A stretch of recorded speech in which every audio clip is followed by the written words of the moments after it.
રોહિણી માતાના ગોદમાં એક બાળક રમે છે. એનું નામકરણ કરતા કહે અયમ હિ રોહિણી પુત્રો રમયન સુરદૌ ગુણૈ આખ્યાસ્યતે રામ ઇતિ બલાધિક્યમ બલમ વિદુઃ. બહુ સરસ બોલ્યા છે કે આ રોહિણી પુત્ર એ બળમાં, આમ તો આની તુલા રાશિ છે, ર અને ત, એનું નામ રામ છે, પરંતુ બલાધિક્યમ બલમ વિદુઃ, બળમાં અધિક છે.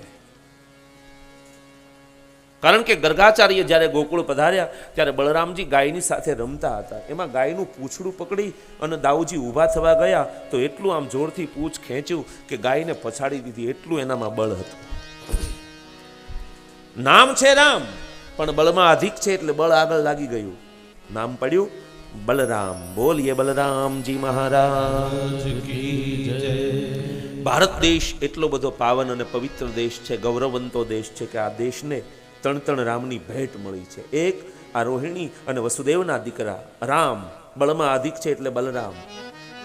એક રામ કૌશલ્યાનંદન અને દશરથ નંદન રામ, જે રામચંદ્ર. અને ત્રીજા રામ રેણુકા અને જમદગ્નિના પુત્ર, એનું નામ પણ રામ. પણ એ રામે શિવની બહુ ઉપાસના કરી અને શંકર ભગવાને એને એક ફરશું આપ્યો અને ફરશું હાથમાં લીધો. નામ હતું રામ પણ પડી ગયું પરશુરામ. બોલીએ પરશુરામ ભગવાન. બ્રાહ્મણને ત્યાં એમણે અવતાર લીધેલો પરશુરામજી. અને આજે પણ અમારા બ્રાહ્મણોના એ ઈષ્ટદેવ છે પરશુરામજીની જન્મ જયંતિ અમારો બ્રહ્મ સમાજ ઉજવે છે. એ વખતના ઉન્મત્ત બનેલા બધા જ રાજાઓને પરશુરામજીએ દંડ આપ્યો હતો. એક વાર નહીં, બે વાર નહીં, પણ આ પૃથ્વીને 21 વાર નક્ષત્રી કરી અને આ ધરતી બ્રાહ્મણોને દાનમાં આપી દીધી. એ પરશુરામજી ભગવાનનો એક અવતાર છે, આવેશ અવતાર. અંશ, અશાંશ, કલા, પૂર્ણ અને પૂર્ણતમ, આમ 5 પ્રકારે ભગવાનના અવતારો થાય છે. એમાં એક છે આ આવેશ અવતાર. નરસિંહ ભગવાન એ પણ આવેશ અવતારમાં આવે છે. પરશુરામજી પણ આવેશા અવતાર છે. ત્રણ રામ, એક આ રોહિણી અને વસુદેવના પુત્ર બલરામ, કૌશલ્યા અને દશરથજીના પુત્ર રામ, રેણુકા અને જમદગ્નિના પુત્ર પરશુરામ, અને હમણાં કળજુગમાં એક થઈ ગયા વીરપુરમાં જલારામ.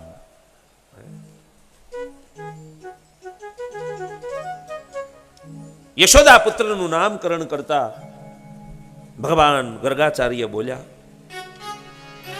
બહુની સંતિ નામાની રૂપાણી ચ સુતશ્યતે ગુણકર્માનુરૂપાણી તાન્યહમ વેદનો જના તાન્યહમ વેદનો જના. યશોદાના દીકરાના નામ તો અનેક રહેશે. બહુની સંતિ નામાની, બહુની એટલે બહુ જ, અનેક નામો પડશે. પણ કર્ષયતિ ઇતિ કૃષ્ણ, આ વ્યક્તિના ચિત્તને કર્ષિત કરી લેશે, એની અંદર મનમાં રહેલા જે પાપને ખેંચી લેશે. કર્ષિત એટલે કોઈ પણ લોહ ચુંબક આવે ને, એને તમે લોખંડની ગમે એટલું દૂર રાખો પણ એનામાં એક ચુંબકી એક શક્તિ આવે છે કે એ લોખંડને પોતાની નજીક ખેંચી લે. એમ કોઈ પણ જીવાત્મા ભગવાન કૃષ્ણની સામે જાય અને 2 હાથ જોડે એટલે મારા ને તમારા મનમાં જે પાપ હોય એ પાપ ભગવાન કર્ષિત કરી લે છે. એટલે એનું નામ છે કૃષ્ણ. કર્ષયતિ ઓહી કૃષ્ણ. ગામડામાં આ નામ હોય છે કૃષ્ણ, પણ પછી ગામડાના માણસોને કૃષ્ણ કૃષ્ણ બોલતા ન આવડે, પછી કરશન કરશન ઈ કરશન થઈ જાય. કરશન એટલે કૃષ્ણ જ. અને આ અવતાર આવે છે ને, અવતાર એ અવતાર નથી, એનું નામ અવતાર નથી, અવતાર છે. અપભ્રંશ થઈ ગયું છે. કોઈ પણ ભુવાના પંડની અંદર દેવી આવે કે દેવતા આવે, એ શું છે? અવતાર નહીં, અવતાર. એના શરીરની અંદર બુટ ભવાની માં અવતરિત થઈને આવ્યા, ચામુંડામાં આવ્યા, મેરડીમાં આવ્યા, પિતૃ આવ્યા, અને કંપારી આમ છૂટે. પણ એ ઘડી ભર જ હોય. એક સેકન્ડના પા ભાગની અંદર એ માતાજીની કંપારી થાય. બાકી પૂરેપૂરી માં ઉતરે ને તો તાળવું ફાટી જાય સાહેબ, તાળવા ફાટી જાય. થાય ઘડી શું કહું ભાઈ?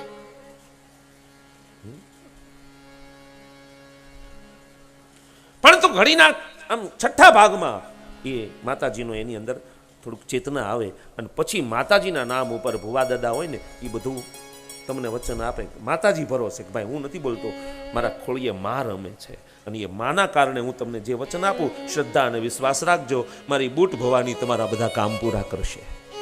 બોલો બૂટ ભવાની માત કી જય, મેલડી માત કી જય.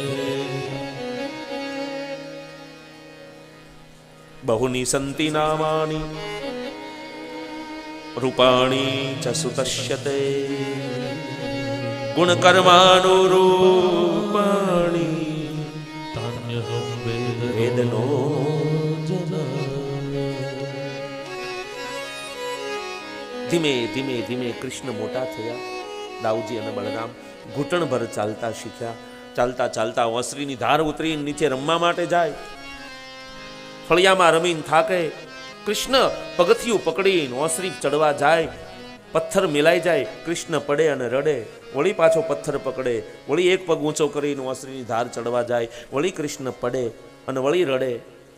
આ દ્રશ્ય સ્વર્ગના દેવતાઓ જોઈ ગયા અને આકાશ માર્ગમાં આવીને ઊભા રહ્યા અને ભગવાનને બે હાથ જોડ્યા અને કહ્યું કે હે કૃષ્ણ, તમે અમને ગોકુળના ગોવાળ ન બનાવ્યા, ગોકુળની ગાયો ન બનાવી, ગોકુળના વાછડું ન બનાવ્યા, ગોકુળના ઝાડવા ન બનાવ્યા, પણ હે કૃષ્ણ એક તો કર્યું હોત તો કે યશોદાના ફળિયાના પગથિયાનો પાણો અમને બનાવ્યા હોત તો અમારો કૃષ્ણ અમને વારંવાર અડે તો ખરો. એના હાથ અમારા માથા ઉપર તો પડે. અને આ દ્રશ્ય કવિ કાગ બાપુની કલમે લખાઈ ગયું કે કાગ તારા ફળિયામાં એ ફરે અડવાણો રે, કાગ તારા ફળિયામાં ફરે અડવાણો એ માડી તારા પગથિયાનો એ હરજો નહીં એ મને પાણો રે, નંદરાણી તારા એ આંગણે એ હોજી એ માડી તારા હરજો નહીં મને પાણો રે, નંદરાણી તારા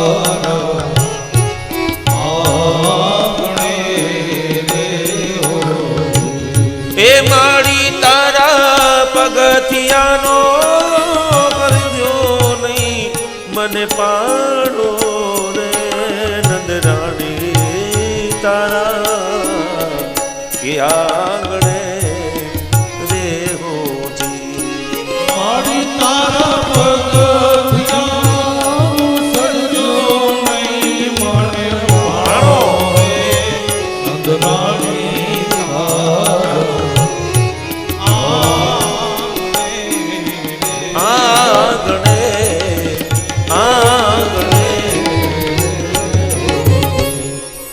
તો દિવાલ પકડીને કૃષ્ણ હાલતા શીખે. માં યશોદાજી કૃષ્ણની બે આંગળી પકડી અને લાલાને ચાલતા શીખવાડે. સુખદેવજી કહે હે રાજન, આખા જગતના જીવોને જે ભગવાન હાલતા શીખવાડે એને બદલે આજે એ કૃષ્ણને માં યશોદા હાલતા શીખવાડે છે. એક મંત્ર આવે છે, મુકમ કરોતિ વાચાલમ પંગુ લંઘયતે ગિરિમ યત કૃપા તમહમ વંદે પરમાનંદ માધવ. આનો અર્થ એ થાય મુકમ કરોતિ વાચાલમ. મુક એટલે મૂંગો. ઈશ્વર કૃપા કરે ને મીઠાભાઈ તો મૂંગો માણસ બોલતો થઈ જાય. મુકમ કરોતિ વાચાલમ, એને વાચા આવી જાય હરિની કૃપાથી. પંગુ, પંગુ એટલે લંગડો. મારો હરિ કૃપા કરે, મારો નાથ કૃપા કરે તો લંગડો માણસ મોટા મોટા પર્વતો ચડી જાય. પંગુ ચઢાઈ ગિરિબર, ગિરી એટલે પર્વત, ગિરિવર. યત કૃપા તમહમ વંદે, હે કૃષ્ણ તારી કૃપા થઈ જાય તો ઈ જીવને પરમાનંદ થઈ જાય. પરમાનંદ માધવમ બોલીએ દ્વારિકા. આવી અકારણ કૃપા કરનારો મારો ઠાકોરજી છે, મને અને તમને હાલતા શીખવાડે. પરંતુ હું ઘણી વાર કહું છું કે ગાયને વાછરું જન્મે એટલે તુરંત ચાલતા શીખે, બકરીને એનું બચ્ચું જન્મે એટલે તુરંત હાલતા શીખે. જોવું તમે, બધા જ પશુઓના બચ્ચાઓ જન્મે એટલે એ જ ક્ષણે એને હાલતા આવડી જાય. માણસ જ એવી એક પાંગળી જાત છે કે એને હાલતા શીખવાડવા માટે કેટલી બાબા ગાડી ભાંગી નાખવી પડે. અને પોતે પગભર થાય પછી આમ ટ્રાફિકમાં હલવાય એટલે ઓલા પોલીસવાળા હાલતા શીખવાડે, એ તમે ઊભા રહો, આવડાને કે તમે જાઓ, ઓલાને કે તમે ઊભા રહો, હવે તમે જાઓ. તોય એક્સિડન્ટ થાય છે. આકાશમાં ઓલા કૂંજણાની લાઈનો હોય છે, આમ એક સાથે આમ એકબીજાને અડી અડીને દોડતા હોય, પણ ક્યારેય સાંભળ્યું કે પંખીઓ આકાશમાં એનું એક્સિડન્ટ થયું ને એના મૃત્યુ થયા? પંખીના કોઈ દિવસ એક્સિડન્ટ નથી થતા, આપણા થાય છે. કારણ કે આપણે બધું ભાળતા હોવા છતાંય આંધળા છીએ.